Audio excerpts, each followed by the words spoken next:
चिड़िया जंगल में कुल्फी वाली आइसक्रीम बेचा करती थी। चिड़िया की आइसक्रीम जंगल के सभी छोटे बड़े पंछियों को बहुत पसंद थी। ताजे ताजे दूध की आइसक्रीम खा लो, मीठे मीठे दूध की आइसक्रीम खा लो, ठंडी ठंडी आइसक्रीम खा लो। गौरी का कुल्फी वाली आइसक्रीम खाने का बहुत मन कर रहा था, मगर गौरी के पास आइसक्रीम खाने के लिए पैसे नहीं थे। वो सीधा तोते के पास जाती है और तोते से बोलती है, तोते भैया, आज मेरा कुल्फी वाली आइसक्रीम खाने का बहुत दिल कर रहा है। प्लीज मुझे चिड़िया से एक कुल्फी वाली आइसक्रीम दिला दो। गौरी बहन, तुम्हारी भाभी अपने मायके गई हुई है और अलमारी की चाबी वो अपने साथ ही ले गई है। तोते भैया, क्या तुम अपने पैसे अलमारी में रखते हो? हाँ गौरी बहन, सारे पैसे अलमारी में रखे हैं। कल मेरी पत्नी वापस आ जाएगी, तुम कल आ जाना, मैं तुम्हें आइसक्रीम दिला दूंगा। ठीक है, अब मैं नदी पर पानी पीने जा रहा हूँ। ऐसा बोलकर तोता नदी पर चला जाता है। तोते की अलमारी का ताला तो मेरा कालू आसानी से खोल लेगा। फिर गौरी वहाँ से अपने घर वापस चली जाती है।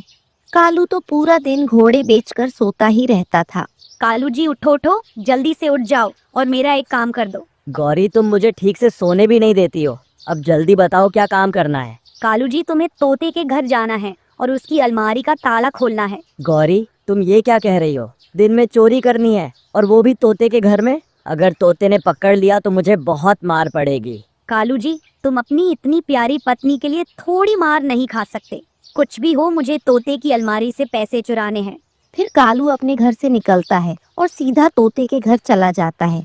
फिर कालू हथौड़े से अलमारी का ताला तोड़ देता है और तोते की पैसों की थैली लेकर वहाँ से भाग जाता है।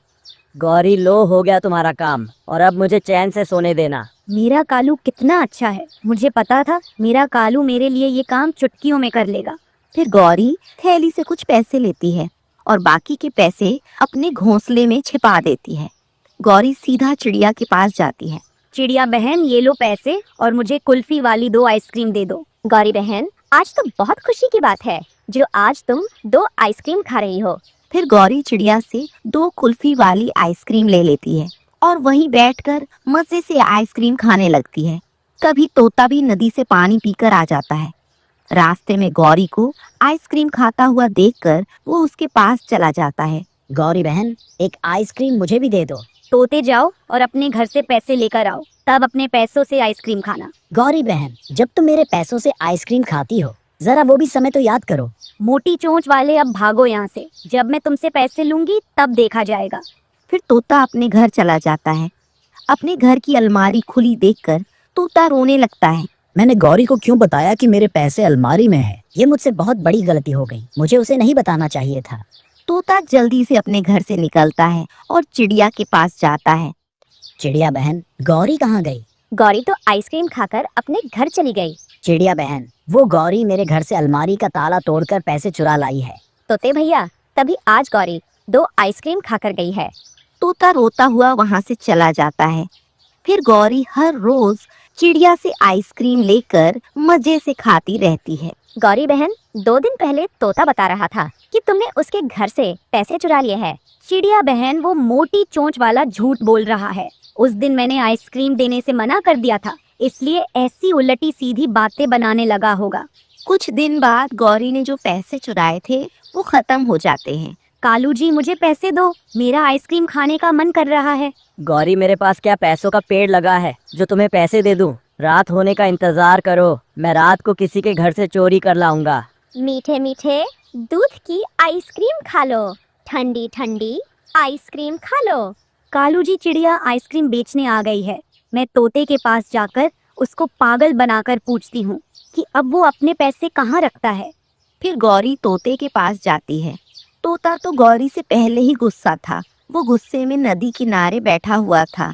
मेरे प्यारे तोते भैया, अगर मुझे फिर से पैसे मिले तो इस बार मैं तुम्हें आइसक्रीम जरूर खिलाऊंगी। तुम जाओ यहाँ से, मुझे तुमसे बात नहीं करनी। तोते भैया, ठीक है, बात मत करो, लेकिन मुझे कुछ पैसे उधार दे दो। कल तुम अपने पैसे वापस ले लेना। तोता भी चालाक था। वो गौरी को सबक सिखाना चाहता था। वो गौरी से कहता है, इस बार मेरी पत्नी ने पैसे पहाड़ों वाली गुफा में छुपा कर रखे हैं। मैं तुम्हें वहाँ से पैसे लाकर कल दे दूंगा। ऐसा कहकर तोता वहाँ से चला जाता है। पागल तोते ने मुझे फिर बता दिया कि उसने अपने पैसे कहाँ रखे हैं।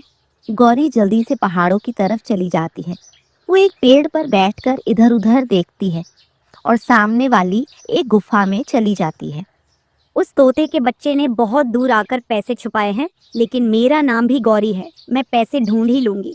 गुफा के बाहर एक बड़ी चील बैठी गौरी को घूर रही थी। ये काली कौवी मेरी गुफा में क्या कर रही है? मैं अभी इसे मजा छकाती हूँ। फिर चील चुपके से गुफा में जाकर गौरी को पकड़ लेती है। चील दीदी, क्या आपको भी कुल्फी वाली आइसक्रीम खानी है? ये मेरा घर है। तुम मेरे घर से पैसे चुराकर आइसक्रीम खाने आई थी।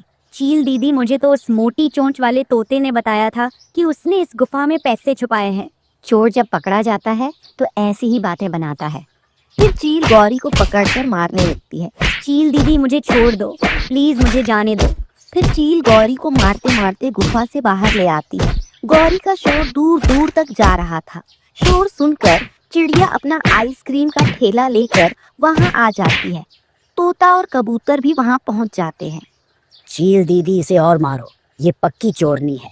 इसने मेरे घर से भी पैसे चुराए थे। गौरी बहन, ऐसे किसी के पैसे चुराकर आइसक्रीम खाने से अच्छा है तुम आइसक्रीम ना खाया करो। चिड़िया बहन, प्लीज मुझे एक बार चील से बचा लो। मैं वायदा करती हूँ फिर कभी चोरी नहीं करूँगी। फिर चिड़िया एक आइसक्रीम निकालकर चील को देती है। चील दीदी, ये आइसक्रीम खाओ और अब ठंडी हो जाओ। फिर चील चिड़िया से आइसक्रीम लेकर खाने लगती है। चिड़िया, इतनी स्वादिष्ट आइसक्रीम की वजह से मैं इस कौवी को छोड़ रही हूँ। फिर चिड़िया सभी को आइसक्रीम दे देती है। गौरी रोते हुए वो आइसक्रीम लेकर खाने लगती है। तोते, तुमने मुझे धोखे से यहाँ भेजा था। याद रखना, मैं तुमसे बदला जरूर लूंगी। मुझे भी मिट्ठू कहते हैं। अगर फिर से मेरे घर चोरी की तो चील से तुम्हें कोई नहीं बचा सकता। गौरी थोड़ी आइसक्रीम खा लेती और फिर तोते से लड़ाई कर लेती। ये देखकर चिड़िया चील से कहती है, चील दीदी, गौरी तब से लड़े जा रही है, इसे फिर से पकड़ लो। ये सुनकर गौरी तो वहां से भाग जाती है और वो सब ये देखकर हंसने लग जाते हैं। सभी छोटे बच्चे स्कूल आए हुए थे, मगर आज गुड़िया स्कूल नहीं आई थी। तोता टीचर बच्चों से बोलता है, बच्चों, आज क्लास में गुड़िया नजर नहीं आ रही। क्या तुम सब में से कोई जानता है कि गुड़िया आज स्कूल क्यों नहीं आई? टीचर जी, मेरा घर गुड़िया के घर के पास ही है। मेरी मम्मा कह रही थी कि आज गुड़िया के घर मेहमान आ रहे हैं। मम्मा, मेरी अभी शादी की उम्र नहीं हुई है, इसीलिए मैं अभी शादी नहीं करूंगी। गुड़िया बेटी, तुम्हें तो मालूम है ये रिश्ता तुम्हारे पापा ने किया है और ऐसे रिश्ते बार बार नहीं मिलते बेटी। लेकिन मम्मा, मुझे अभी अपनी पढ़ाई करनी है। मुझे अभी टीचर बनना है। बेटी, शादी तो एक दिन होनी ही है। आप अपने पापा की बात मान लो और शादी के लिए हाँ कर दो। तभी घर की बेल बजती है और लड़के वाले आ जाते हैं। लगता है मेहमान आ गए। अब तुम जल्दी से नदी पर जाओ और हाथ मुंह धोकर तैयार हो जाओ। गुड़िया के पापा भी बाजार से मिठाई और फल लेकर पहुंच जाते हैं। बहन जी, मेरा बेटा लाखों में एक है और बहुत मेहनती भी है। बहन, मेरी गुड़िया अभी छोटी है, अभी उसकी शादी की उम्र नहीं है, लेकिन फिर भी वो पढ़ने में बहुत तेज है। वैसे गुड़िया अभी कहाँ है? यहाँ दिख नहीं रही। वो अभी नदी पर गई है, वो बस आने ही वाली होगी। मैंने गुड़िया को स्कूल जाते हुए देखा है। वो मुझे बहुत पसंद है। बस मेरा बेटा उसकी एक फोटो मांग रहा था। गुड़िया अभी आने ही वाली होगी, तब तक आप ये मिठाई और फल खाएं। सहेली, मैं क्या करूं? मम्मा पापा से मैं कुछ बोल भी नहीं सकती, मगर मैं अभी शादी करना नहीं चाहती। तुम कैसे भी मेरी मदद करो। मैं आंटी से बात करके देखूंगी, आंटी मेरी बात मान जाएगी। बच्चों की बात बड़े कहाँ मानते हैं, अपनी तो हर बात मनवा लेते हैं। अच्छा, अब मैं घर जा रही हूँ, मम्मा मेरा इंतजार कर रही होंगी। फिर गुड़िया अपने घर चली जाती है। गुड़िया की होने वाली सास गुड़िया की कुछ फोटो लेती है और अपना बैग उठाती है। अब मैं जा रही हूँ, आप लोग हमारी तरफ से बात पक्की समझो। आने वाले अगले रविवार को हम शादी कर लेंगे, क्योंकि उसके बाद मुझे किसी काम से दूसरे जंगल जाना है। अच्छा होगा अगर मेरे जाने से पहले हम ये काम निपटा दें। गुड़िया मूर्ति बनी सब कुछ चुपचाप सुन रही थी। गुड़िया की सास उसे 100 रुपए का नोट पकड़ाती है और वहाँ से चली जाती है। गुड़िया की सास तो बहुत अच्छी है, मेरी बेटी अपने घर में बहुत खुश रहेगी। दूसरे दिन चिड़िया अपनी बेटी से कहती है, गुड़िया चलो मेरे साथ, हम आपकी शादी के लिए लहंगा ले आए। मम्मा मुझे लहंगा नहीं पहनना, मुझे शर्म आती है, क्योंकि वो तो बड़ी बड़ी दुल्हनें पहनती है। ये सुनकर उसके मम्मा पापा हंसने लगते हैं। बेटी आप भी तो दुल्हन बनोगी, मेरी बेटी दुल्हन बनकर बहुत सुंदर दिखेगी। चिड़िया जब अपनी बेटी को लेकर लहंगे की दुकान पर जाती है तो रास्ते में गुड़िया के टीचर उन्हें मिल जाते हैं। गुड़िया बेटी, आप 2 दिन से स्कूल क्यों नहीं आ रही हो? टीचर जी, आप मम्मा से पूछ लो। वो हम सब गुड़िया की शादी कर रहे हैं और मेहमान भी आए थे, इसलिए गुड़िया स्कूल नहीं आ सकी। बहन जी, गुड़िया तो अभी बहुत छोटी है, ये अपनी ससुराल की जिम्मेदारी कैसे उठाएगी? एक चिड़िया को अपना पूरा घर संभालना होता है। वैसे भी इतने छोटे पे शादी करना कानूनन जुर्म है। गुड़िया बेटी, चलो, हमें देर हो रही है। फिर चिड़िया अपनी बेटी को दुकान पर ले जाती है और उसे तरह तरह के लहंगे दिखाती है। गुड़िया, क्या तुम्हें ये लाल रंग का लहंगा पसंद है? कोई सा भी लहंगा ले लो, मुझे सब पसंद है। गुड़िया की मम्मा अपनी पसंद से गुड़िया के लिए लहंगा ले लेती है। सारी तैयारियां पूरी हो जाती हैं और गुड़िया की शादी का दिन करीब आ जाता है। गुड़िया के पापा, मैं आसपास के पंछियों को शादी का न्योता देने जा रही हूँ और आप शादी के खाने का बंदोबस्त कर लो। बारात में ज्यादा मेहमान नहीं आएंगे, कल उन्होंने मुझे बताया था और मैंने सारा बंदोबस्त भी कर लिया है। गौरी बहन, कल मेरी गुड़िया की शादी है, आप सब लोग सुबह होते ही मेरे घर आ जाना। मगर गुड़िया तो अभी बहुत छोटी है। चिड़िया, क्या तुम्हें नहीं पता, इतनी छोटी सी उम्र में शादी करना तो कानूनी अपराध है। मुझे पता है, ये रिश्ता गुड़िया के पापा ने किया है। लड़का बहुत अच्छा है और उसका परिवार भी बहुत अच्छा है और ऐसे रिश्ते फिर नहीं मिलते। फिर दिन गुजर जाता है और रात हो जाती है। सभी पड़ोसी पंछी आ जाते हैं, बारात भी आ जाती है और गुड़िया की शादी हो जाती है। गुड़िया लाल लहंगे में बहुत सुंदर लग रही थी। मम्मा, मुझे आपकी बहुत याद आएगी। बेटी, मैं भी आपको माँ की तरह प्यार करूंगी। लड़के वाले गुड़िया को ब्याह कर ले जाते हैं और गुड़िया के ससुराल के दिन शुरू होते हैं। गुड़िया की उम्र तो अभी बहुत कम थी, उसने तो कभी खुद से पानी का ग्लास भी नहीं पिया था। ऐसे वो ससुराल में अपना घर कैसे चला पाती। बहू, आज घर में तुम्हारा पहला दिन है, इसलिए खाना तुम बनाओगी। लेकिन सासू माँ, मुझे तो कुछ भी बनाना नहीं आता। अगर बनाओगी तभी तो सीखोगी। रसोई में जाओ और मीठे चावल बनाओ। गुड़िया मीठे चावल बनाती है जो पूरी तरह जल जाते हैं और जब कपड़े प्रेस करती है तो वो भी जल जाते हैं। जब कपड़े धोने जाती है तो सारा सर्फ गिर जाता है। उसे तो कोई भी काम अच्छे से करना नहीं आता था। ऐसे सास का प्यार नफरत में बदल जाता है। मनहूस चिड़िया, तुझसे शादी करने से अच्छा था मैं अपने बेटे की किसी काली कलूटी चिड़िया से शादी कर देती। सासू माँ, मैं अभी छोटी हूँ, धीरे धीरे मैं सब सीख जाऊंगी। अगर छोटी थी तो अपने मम्मा पापा को बताना चाहिए था, फिर वो नहीं करते तुम्हारी शादी। मैंने बहुत मना किया था पर मेरी बात किसी ने नहीं सुनी।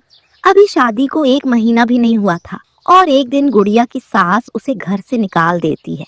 मुझे तुम्हारी जरूरत नहीं है, मैं अपने घर बहू ब्याह कर लाई थी। मैं तुम्हें बच्चे की तरह नहीं पाल सकती। मैं अब बूढ़ी होती जा रही हूँ और मुझसे घर का काम अब नहीं होता। सासू माँ, मैं अब कहाँ जाऊँ? अगर मेरे मम्मा पापा को पता चला तो वो बहुत दुखी होंगे। लेकिन गुड़िया की सास उसकी कोई बात नहीं सुनती। गुड़िया रोती हुई वहाँ से चली जाती है। वो अपनी सहेली के घर जाती है। चुप हो जाओ गुड़िया, मैं आपके साथ चलती हूँ। फिर गुड़िया की सहेली उसे घर लेकर जाती है। आंटी, समय से पहले किए हुए काम ऐसे ही होते हैं। सबने आपको मना किया था मगर आपने किसी की बात नहीं मानी। मम्मा, मैं जो भी काम करने की कोशिश करती हूँ वो गलत हो जाता है। फिर गुड़िया के पापा उसे गले से लगा लेते हैं।